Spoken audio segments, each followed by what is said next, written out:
2.59 કરોડ રૂપિયા એવી રીતે ગજવે ઘાલી દીધા કે ખાલી કાગળ ઉપર ખરીદી બતાવી અને બિલ પાસ કરાવી અને ગજવે પૈસા ઘાલી દીધા છે। ગુજરાતના પંચમહાલ જિલ્લા પ્રાથમિક શિક્ષણ વિભાગમાંથી એક જબરજસ્ત મોટું કૌભાંડ બહાર આવ્યું છે। 2.59 કરોડ રૂપિયા એવી રીતે ગજવે ઘાલી દીધા કે ખાલી કાગળ ઉપર ખરીદી બતાવી અને બિલ પાસ કરાવી અને ગજવે પૈસા ઘાલી દીધા છે। હવે આની અંદર 2 જણાની સામે FIR થઈ છે અને આ જે બંને હતા એ કોન્ટ્રાક્ટ ઉપર 11 મહિના માટે જિલ્લા પ્રાથમિક શિક્ષણ વિભાગની અંદર કામ માટે રાખવામાં આવેલા હતા અને 4 એજન્સીઓની સામે પણ ફરિયાદ નોંધાઈ છે। તો આના વિશે તમારી સાથે વાત કરીશ।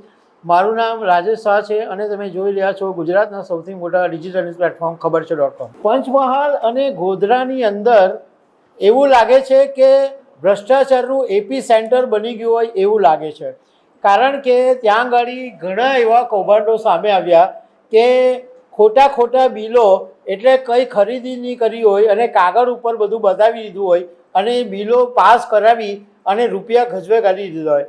જોકે આની અંદર ઘણી વખત શંકા પણ ઉપજે છે કે કોઈ માણસ બિલ રજૂ કરી દે, કોઈ જગ્યાએ ચેકિંગ નહીં થાય કે વસ્તુ આવી છે કે નથી આવી, તો આની અંદર કઈ બીજા મોટા માથાઓની પણ સંડોવણી હોય તો નકારી શકાય તેમ નથી।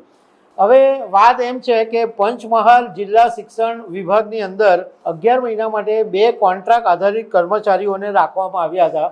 એકનું નામ પુંજન રમેશચંદ્ર જોશી અને બીજાનું નામ નીતિન જયંતિ પટેલ।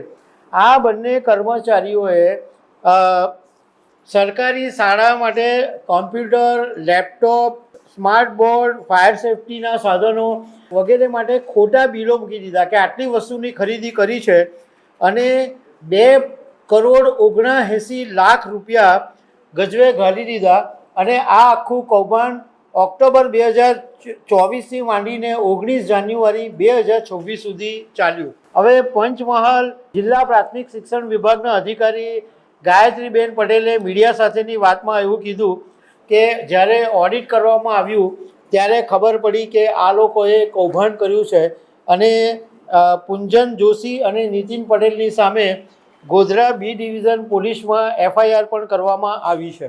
આમાં 4 એજન્સીઓ પણ સામેલ છે। આ 4 એજન્સીઓની સામે પણ ફરિયાદ નોંધવામાં આવી છે। એમાં એક છે JS computer, Shriram enterprise, Vedika enterprise અને અક્ષિતા સેફ્ટી।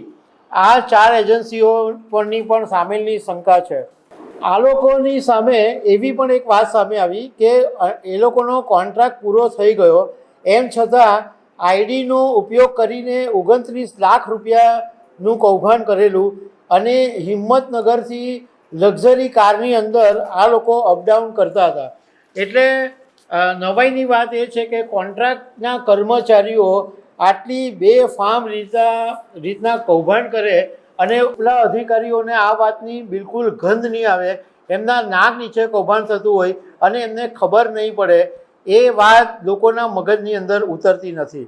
હવે આમની સામે ફરિયાદ નોંધાય છે, પરંતુ પૈસા પાછા આવશે કે કેમ એ એક મોટો સવાલ છે। તો દર્શક મિત્રો, આવી અનેક વાતો સાથે અમે તમને મળતા રહીશું। આભાર।